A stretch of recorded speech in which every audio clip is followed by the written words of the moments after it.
Thanks for tuning in to the Lean 911 podcast, where you'll have a voice directly from the Gemba. I will rely on my 3 decades of Lean successes as well as my failures to answer your most challenging questions regarding your Lean transformation. I'm your host, Mark DeLuzio, President and CEO of Lean Horizons Consulting and the Principal Architect of the Danaher Business System. Looking forward to your questions. Now, let's go to the Gemba. Welcome to episode 6, where we talk about some of the questions I've been receiving on TAKT Time. TAKT, TAKT Time. A lot of confusion around this, a lot of questions around it, a lot of misconceptions around what this all means. Hopefully, I could take some of these questions and clear them up for you. So let's get going. TAKT Time is a key element of standard work, which is part of the Toyota production system, and I'll talk about that in a second.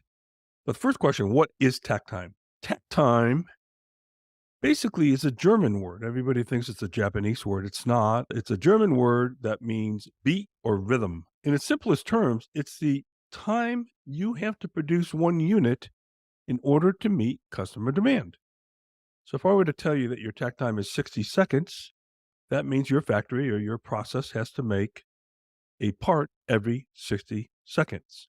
Now, we usually express this in seconds because doing the math is easier when you get to some of the standard work calculations. But every process within your company might have a different TAKT time depending on what its demand is. So Toyota says TAKT time is the pace of sales in the marketplace, because when you get right down to it, TAKT time is driven by customer demand and nothing else. If you don't have demand, you don't have a TAKT time, but TAKT time is driven by customer demand. Now, it's your challenge to figure out how to meet that demand. And I will talk about that in a bit. People ask, well, can we just do TAKT time? Is TAKT time part of standard work? Yeah, it is. It's one of the 3 elements of standard work.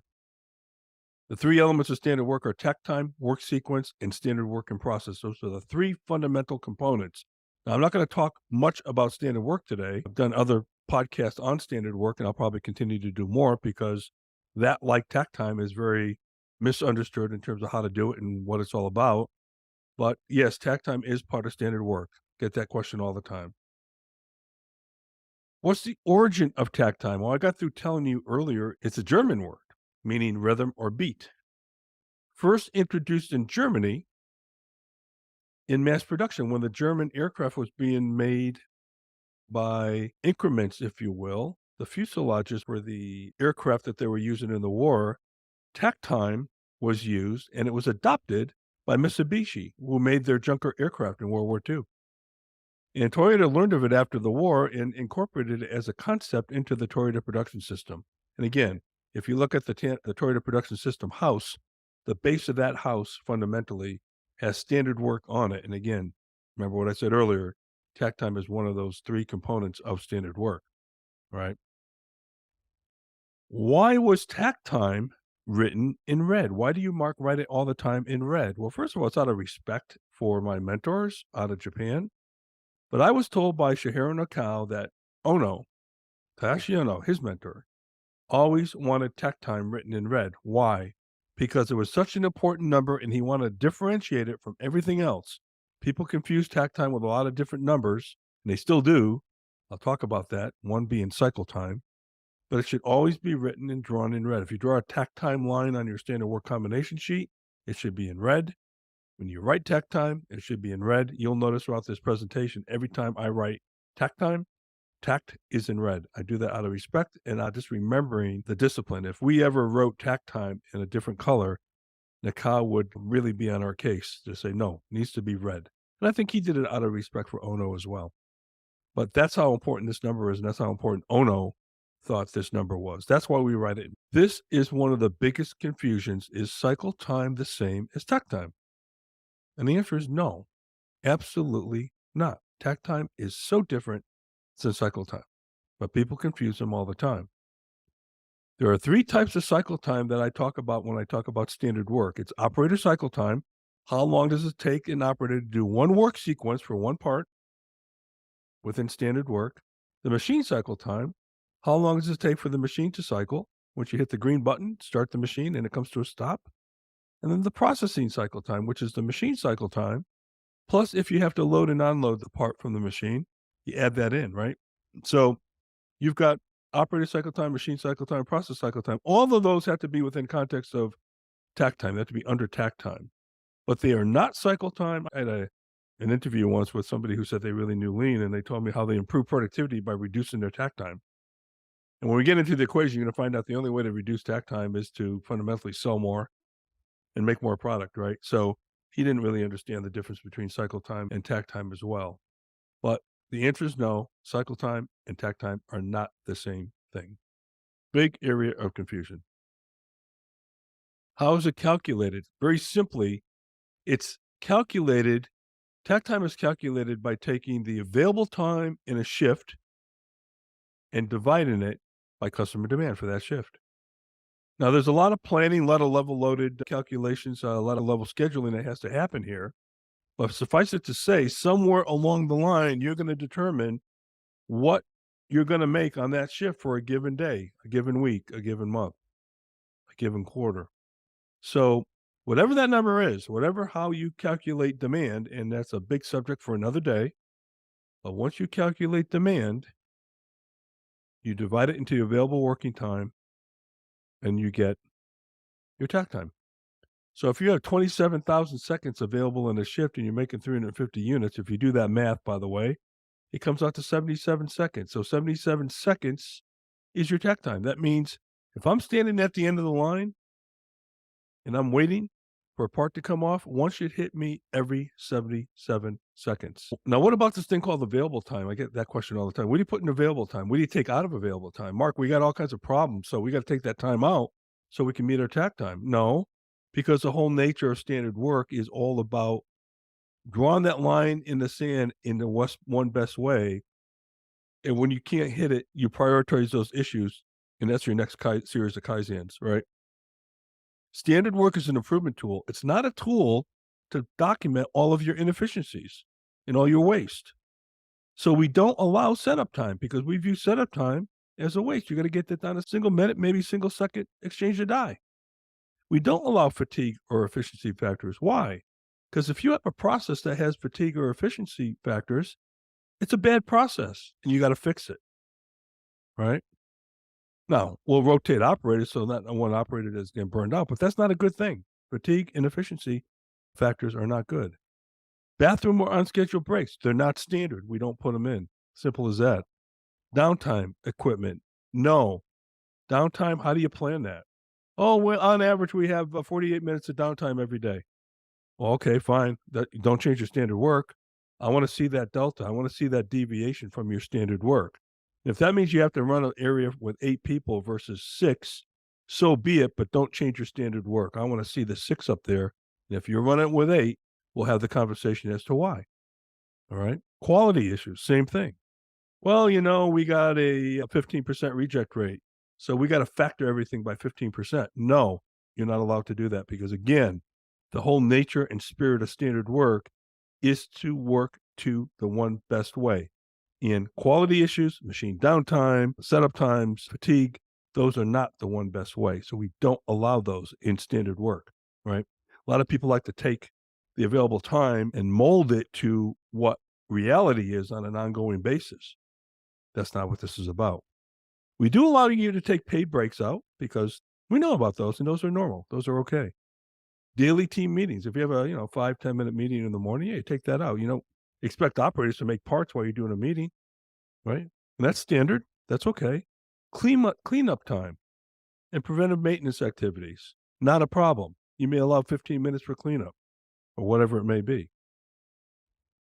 But I would not allow cleanup unless there's a documented evidence for people to do that work every day. And it's written and it's documented and his responsibilities assigned.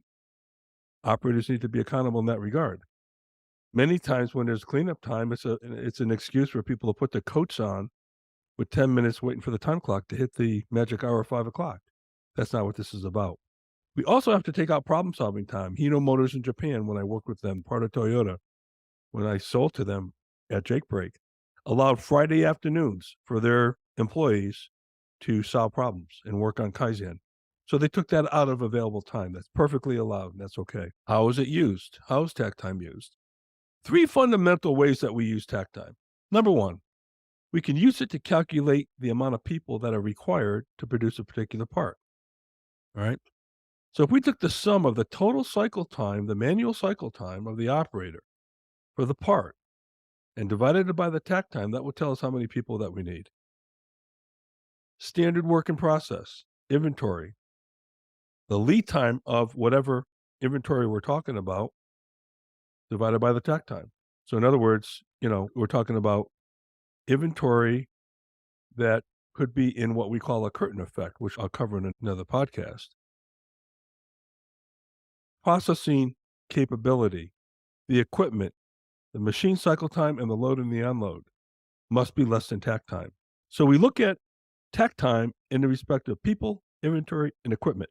Those three things we look at. And when we talk about equipment, we're going to be talking also about how equipment is looked at from a capital appropriation perspective. That will be a whole separate webinar, but takt time plays really big in that regard. Some say takt time should be calculated based on the demand for each individual SKU or stock keeping unit. What do you say? It's okay to do that, but I found it to be extremely difficult to do because that means you have to have different sets of documents for your standard work for each individual part, for each individual, because each part's going to have its own individual takt time, because each part has its own individual demand. What we were discouraged for doing that, and what we were told by our senseis is that we need to calculate the takt time based on the work area or the cell. Okay. And so when you talk about doing this based on stock keeping unit, that's a segmented approach. Shingo talks about that in his book. And he also recommends a mixed model method versus segmented. A mixed model method is you're looking at the whole work area, and the work area has its own takt time, not each part. All right. There's a big area. And neither way is wrong. It's just I never found anybody was able to do it well because the administrative burden on this is incredible. Okay. And it's just not, you just can't maintain it. So when you look at the mixed model system, what if the cycle times of the parts are different? Well, my sensei Yoshiki Iwata from Shingijutsu suggested that you don't produce any products in a work cell that have a variation of operator cycle time of greater than 30%.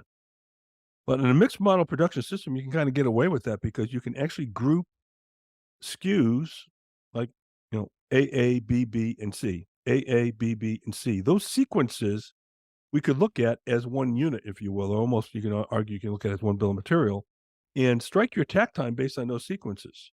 We may be doing so many of those sequences in a given day.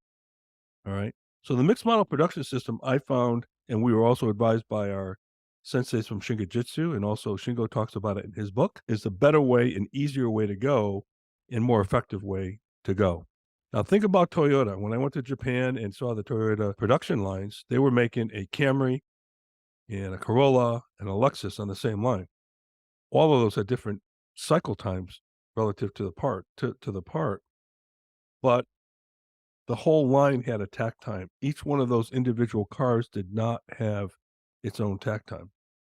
They calculated a takt time for the line. As a matter of fact, when I was there, the takt time happened to be on that one particular line happened to be 2 minutes. Okay. So every 2 minutes, a car was coming off the line. And all the workers in the line were timed with a work sequence no greater than 2 minutes. Because that's if you're at 2.5 minutes, then you're going to be that one person that holds up the whole line. And your drop off rate at the end of the line will be 2.5 minutes. One person out of 100 could cause that to happen. That's why takt time is so important to make sure that your operator work sequences are in context of takt time. Okay. Now, by the way, at Toyota, they had other things that they did. They made engines, for example. Well, the engine plant had a different takt time. Why? Because maybe the same engine went into different models. And maybe they made 5 different models, you have to look at it in terms of the value stream and the cell itself as to what the takt time is for any given area in the facility. I've been told that takt time does not apply to our business. Can this be true? I hear that all the time. That takt time doesn't really apply to us. Well, guess what? You have a takt time whether you like it or not. You have a takt time whether you want to recognize it or not. If you don't want to recognize it, fine. At your peril, every business has some semblance of a TAKT Time. But you know what's funny about TAKT Time? It doesn't care. It's indifferent to your problems. It's indifferent if you have supplier problems, if you have a strike. It's indifferent if you have productivity, machine downtime, quality problems, design problems. It doesn't care. Your demand is your demand, and your available time is your available time. Whether or not you hit it or not, it's up to you. Okay, so that's why you have to really look at this in that regard. TAKT Time is indifferent. So if you say you don't have it, okay, yeah, you still do. You're just saying you don't recognize it and it doesn't apply. But TAKT Time applies everywhere because everybody has demand. Now, one thing I'll tell you is if you ignore it and you don't hit your TAKT Time on an ongoing basis, you'll have a lot more time available to produce your whatever products left because you're going to lose business. So that's why TAKT Time is such a key. It's that beat, like Toyota said, it's the marketplace, right? The marketplace, it's the demand from the marketplace. And that's what we're looking at here. Some people have asked me, what is TAKT image? And this is a strange one because it's an invisible feeling. I call it a TAKT image is the heartbeat of a factory. When you walk into a facility, do you get a sense of a rhythm or of a beat? Or do you think you're walking into a library, right? Has that ever happened to you? What can you see? What can you hear? What can you feel? Some say, what can you smell too, right? I hope there's not a fire burning, but what I'm saying is seeing, hearing, and feeling that TAKT image. Is there a TAKT image when you walk in there?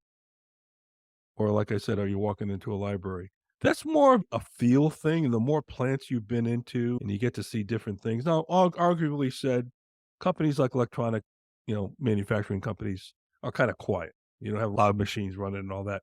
But if you look and see, you can either see or not see a rhythm, a beat, okay, a TAKT image.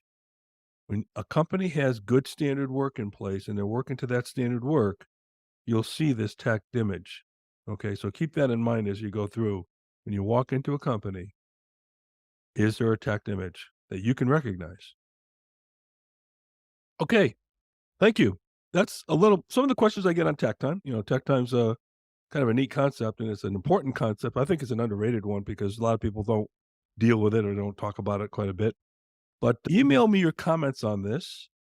Email me your questions and any other thoughts about future podcasts. And one way or the other, we'll get back to you. I'll get back to you directly or we'll do a podcast on it. And based on the popularity of the type of questions we get. But my email is mark, M-A-R-K, at lean911.com. Mark at lean911.com. So we look forward to your questions. We look forward to your comments. I thank you very much. TAKT Time, again, is a kind of a neat concept if you really know how to use it. And it takes a little bit of practice to do so. Thank you.